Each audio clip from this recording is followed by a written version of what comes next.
Et dans ce contexte de COP27 en Haïti, on cherche des solutions pour éviter les inondations, notamment au Gonaïves. La ville haïtienne est entourée de collines que l'on appelle des mornes sur lesquelles ne pousse aucun arbre. Résultat, lorsqu'il pleut, l'eau glisse facilement en contrebas et submerge des quartiers entiers des Gonaïves. Par exemple, la montagne de Bienac, la plus proche de la ville, est touchée par une importante érosion. Son sol ne retient pas les eaux de pluie qui se déversent et les cailloux, le sable, la boue qu'elle transporte bouche les canaux d'évacuation.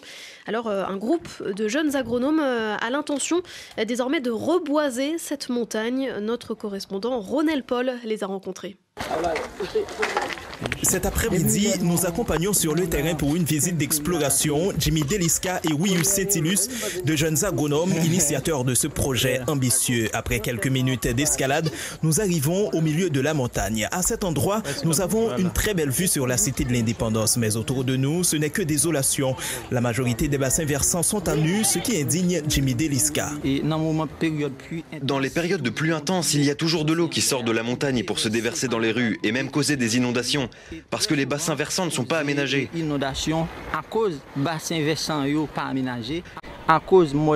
La montagne n'a pas de couverture végétale pour faciliter l'infiltration des eaux dans le sol.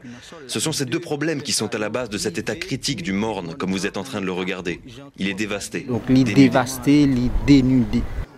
Concerné par l'état critique de la montagne, Jimmy Deliska et ses camarades avaient lancé un SOS en mars dernier. Ils avaient commencé par une sensibilisation sur les réseaux sociaux en publiant des photos qu'ils avaient prises de la montagne munies de pancartes sur lesquelles on pouvait lire à la fois en créole, français, anglais et espagnol « Sauver les mornes Bienac et Gatro ». Actuellement, ils sont en train d'élaborer un projet contenant deux objectifs principaux, reboiser la montagne et traiter les bassins versants.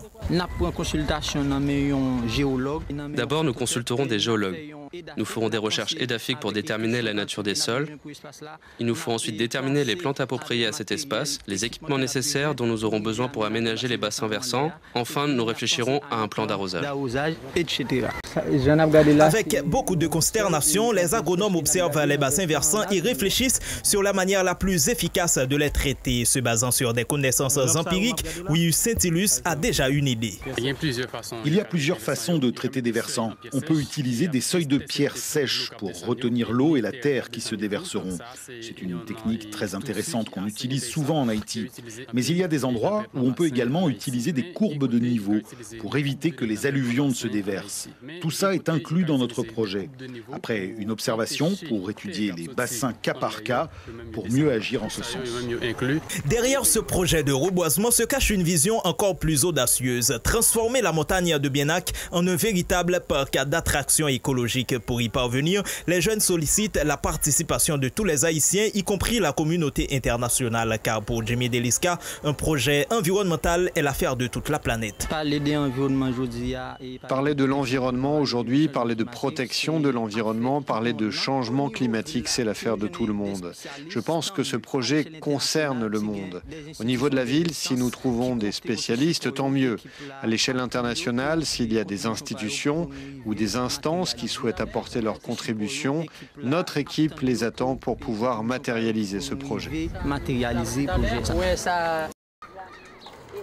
Avec impatience, les habitants de la zone attendent la matérialisation de ce projet. Sous l'effet de l'urbanisation non contrôlée, la montagne est surpeuplée de petites maisons en tôle. Le jour, sous l'effet du soleil, elles sont transformées en de véritables fournaises. Alors que nous poursuivons notre visite, nous rencontrons Schneider Garçon assis au bord du chemin qui passe juste en face de sa maison. Il a hâte que la zone soit reboisée.